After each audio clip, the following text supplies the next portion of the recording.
Avec un très grand honneur et un vibrant plaisir que le Mouvement pour une jeunesse africaine intellectuelle organisera la deuxième édition de la cérémonie intitulée Reconnaissance sacrée de la jeunesse intellectuelle d'Afrique, également la deuxième édition du Forum intellectuel de la jeunesse africaine intitulé FIJA. Ces deux événements phares couplés auront lieu à Bamako en juillet prochain, respectivement les 15 et 16. Pour ce qui concerne le premier événement, à savoir la reconnaissance sacrée de la jeunesse intellectuelle d'Afrique, c'est un événement qui a été initié l'an dernier et qui sera à sa deuxième édition cette année. Un événement à travers lequel le MJA Intellect entend bien sûr rendre hommage à des hommes et des femmes qui, au regard de leur parcours, de leur action, de leur vision, de leur aspiration, sont à n'en point douter, des repères sur également bien sûr ce qu'on peut appeler des modèles rarissimes et des exemples à suivre par la jeune génération aujourd'hui qui dans sa majorité écrasante, faut-il le rappeler, est déboussolée et est en quête de repères. Pour ce qui concerne le forum intellectuel de la jeunesse africaine, il s'est fait un lieu de rencontre entre les jeunes d'Afrique pour pouvoir échanger autour de thématiques majeures relatives bien sûr à l'essor de l'Afrique, mais également à savoir comment vaincre les fléaux et les chancres qui aujourd'hui sont en train de miner et d'assaillir le développement de l'Afrique. Alors, pour revenir maintenant à la deuxième édition de la reconnaissance sacrée de la jeunesse intellectuelle d'Afrique, il est à noter que cette année, 57 personnalités font partie de la liste des récipiendaires. Et ces récipiendaires, justement, sont issus de 11 pays d'Afrique. Et je voudrais surtout préciser que ces personnalités ont été choisies soit sur la base, bien sûr, de la qualité de leur parcours ou de leur palmarès, ou tout simplement à travers l'excellence, la pertinence, la consistance et le bon sens de leur action, de leur vision ou de leur aspiration, soit pour leur propre pays, soit pour l'Afrique, ou tout simplement tout ce qu'ils sont en train de faire à l'extérieur, à travers le monde, mais toujours au profit de l'Afrique.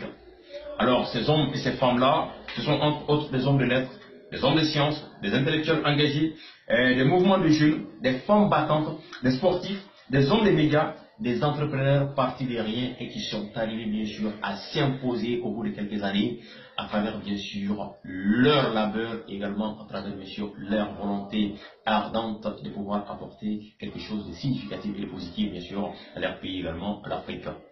Alors, il est à noter également que parmi les 57 récipiendaires de cette année, on compte 7 chefs d'État africains. Ces chefs d'État africains, alors, sont considérés en tout cas par les membres du MJA Intellect comme étant des dirigeants modèles en Afrique quand on essaie de regarder leur mode de gouvernance, quand on essaie de regarder bien sûr les pratiques saines qu'ils sont en train d'inculquer, de cultiver dans leur pays, et quand on est en train de voir également la manière dont ils sont en train de défendre bien sûr les valeurs et les intérêts de l'Afrique aux 4 coins du monde, ces dirigeants sont en communauté des dirigeants modèles là. Et sans oublier également que nous avons aussi des jeunes qui, à travers bien sûr leur intelligentsia, sont en train vraiment de créer une saine émulation aujourd'hui au sein de la jeunesse. Alors c'est toutes ces personnalités qui se retrouveront à Bamako le 15 juillet prochain pour bien sûr recevoir leurs trophées et diplômes d'honneur au cours de la cérémonie intitulée Reconnaissance sacrée de la jeunesse intellectuelle d'Afrique. Ce que j'aimerais noter ici également, c'est que l'ensemble des récipiendaires ont fait l'objet d'une enquête de moralité. Enquête de moralité sur leur passé, enquête de moralité sur leur présent, mais également ont fait l'objet d'une observation secrète, sans qu'ils n'en soient informés, sans qu'ils n'en soient au courant, sur leur activité, également sur leur quotidien. C'est avec franchement tous ces éléments-là que le jury s'est réuni pour pouvoir bien sûr décanter les différents dossiers afin de procéder à ce qu'on pourrait appeler un choix un peu plus cohérent, un peu plus tangible, en tout cas un choix qui a été fait sur la base du mérite sans aucune autre interférence. Et déjà une équipe de 22 personnes a été mise en place et constituée par des jeunes dynamiques, talentueux, responsables, engagés et surtout enclin à organiser l'événement de la plus belle manière pour que ce soit un événement grandiose et également un événement qui fera date. Maintenant, pour ce qui concerne la deuxième édition du Forum intellectuel de la jeunesse africaine, il est à noter que la première édition remonte à 2014. Il était prévu au départ que la deuxième édition se tienne en Côte d'Ivoire et ensuite que cela se tienne bien sûr au niveau du Niger. Mais après avoir évalué le fait que nous allons faire la deuxième édition du RCGA, la RCGA à Bamako, Alors, nous avons décidé que ces deux événements soient couplés et qu'on les tienne ensemble à Bamako. Le thème retenu pour le Forum intellectuel de la jeunesse africaine,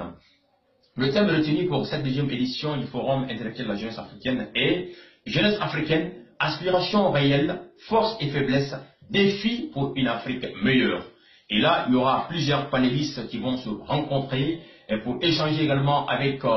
une pléthore de mouvements, associations, instances, organisations de jeunes autour bien sûr de ces thèmes pour pouvoir bien sûr dégager des voies et moyens à suivre pour pouvoir vraiment tisser l'Afrique pour l'Afrique bien sûr dans une place où on pourrait vraiment lui accorder toute la respectabilité séante à son égard. Merci.